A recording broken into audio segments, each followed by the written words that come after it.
গল্পে মনের কথায় তোমাকে স্বাগত। আজকের নিবেদন বুদ্ধিমতী। অরুণ আর রক্তিমার বিয়ে হয়ে গেল। গরিব ঘরের মেয়েটাকে এক কাপড়েই নিয়ে যেতে চেয়েছিল ইঞ্জিনিয়ার স্বামী, কিন্তু আত্মসম্মানের খাতিরে তাতে রাজি হননি রক্তিমার বাবা।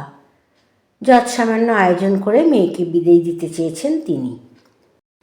কিন্তু বিয়ের দিন পাত্রপক্ষের দুঃসম্পর্কের এক জেঠিমার মুখে মাংসের নুনটা খুব বেঁধেছে, তাই সে খেয়ে যাওয়ার আগে হাসাহাসির ছলে রক্তিমাকে কথাটা শুনিয়ে গেল। বাড়ির সব কিছুই যখন যৎসামান্য, তখন মাংসের নুনটা এত এলাহি করার কী দরকার ছিল বাপু? আমাদের বললে রাঁধুনি পাঠিয়ে দিতাম, তাও লোকগুলো দুগাল খেতে পারত।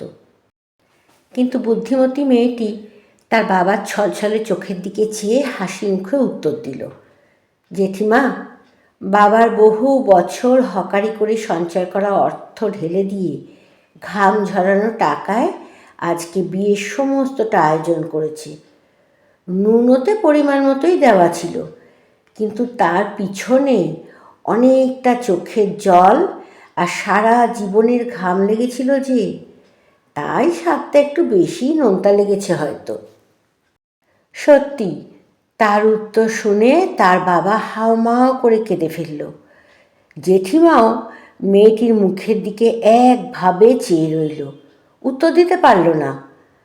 আর অরুণের বাবা হাসি মুখে ছেলেকে পিঠ চাপড়ে বলল, সত্যি ভাগ্য করে বউ পেয়েছিস বেটা। এরকমভাবেই দিনের পর দিন বহু বাবা তার সর্বস্বটুকু দিয়ে অন্যের বাড়িতে সুখী থাকতে পাঠায় তার মেয়েকে। তাই মাংসের ঝোলটা যদি নোনতাও হয় কখনো, তবে একটা দিন নয় মুখ বুজে খেয়ে নেবেন।